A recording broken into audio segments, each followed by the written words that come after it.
La question palestinienne est une question profondément européenne et française, puisque en fait, l'État d'Israël, c'est-à-dire le fait que des gens qui ont été persécutés par le Troisième Reich allemand, et qui sont globalement des Ukrainiens, des Russes, des Polonais, des Lituaniens par exemple, et colonisés par la force un pays du Moyen-Orient, qui s'appelle la Palestine, c'est quelque chose qui est totalement de notre responsabilité d'une certaine manière. C'est pas comme la guerre au Soudan, hein.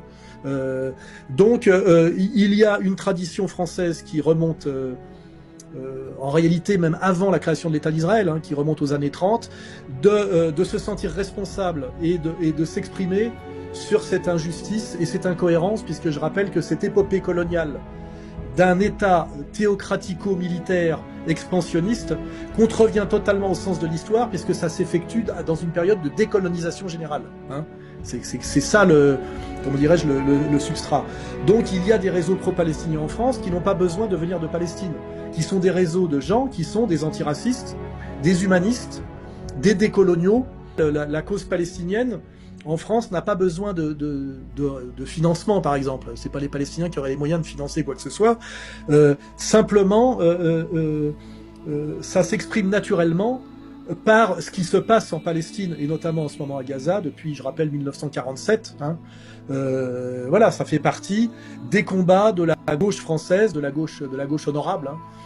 Israël est une démocratie, oui, c'est une démocratie coloniale, elle est démocratique pour les juifs et coloniale pour les goïs, hein, pour les non-juifs. C'est ça la réalité de la constitution, même si d'ailleurs elle n'est pas écrite, hein, parce que c'est un État sans frontières et sans constitution, hein, Israël, c'est compliqué. Je pourrais continuer à dire que Israël est un État terroriste dès sa constitution, hein, et que tous ces personnages politiques de premier plan qui ont fini président ou Premier ministre sont passés par le terrorisme actif, hein. Tout ça est sourcé de A à Z, hein. Donc on a un État terroriste comment dirais-je, qui accuse de terrorisme des gens qui sont dans la légitime défense, hein, et qui n'ont jamais eu aucun projet expansionniste. Je rappelle, les Palestiniens n'ont jamais eu aucun projet et n'ont jamais rien proposé d'agressif envers le reste du monde. Ils sont totalement victimes de l'histoire, malheureusement, hein, et leur martyr, effectivement, c'est logique, force à la fois l'admiration et le respect des gens qui ont un cœur et une âme, hein. Et pour moi, c'est pour ça que c'est un sujet sur lequel je ne transige pas. Se réjouir du génocide palestinien à Gaza, c'est sortir de l'humanité, hein, c'est sortir de l'humanité, c'est clair, hein. Pour revenir à Trump, on voit que on peut à la fois penser que Trump a trahi ses promesses électorales et qu'il s'est assez vite soumis à la toute-puissance du lobby israélien, et en même temps, on se rend compte qu'il essaye malgré tout de résister un peu à l'état profond qui est synonyme de domination israélienne sur la politique étrangère américaine, notamment à travers la guerre des 12 jours, mais ça lui oblige à faire des circonvolutions incroyables et qui font quand même honte, parce qu'à la fois on dit que l'Amérique est la plus grande puissance du monde, hein, et c'est quand même la plus grande puissance du monde qui se comporte comme un caniche devant un État minuscule qui fait moins de deux départements français qui s'appelle Israël. Donc là, il faut faire comment ce tout petit pays peut donner ses ordres à cet immense pays.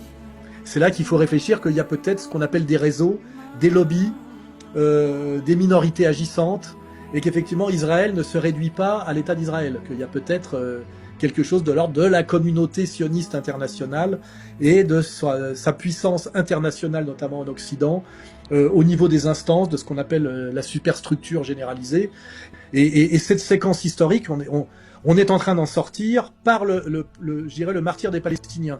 Et le martyre des Palestiniens a un sens, je dirais presque biblique.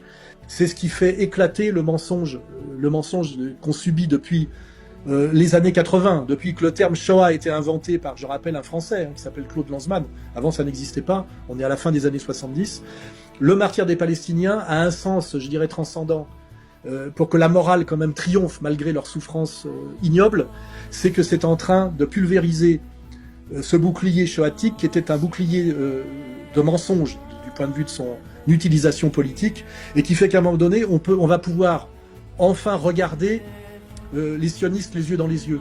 Et les yeux dans les yeux, c'est-à-dire que vous êtes des suprémacistes raciaux, vous êtes des religieux intégristes, et vous êtes des racistes assumés. Voilà, c'est ça la réalité.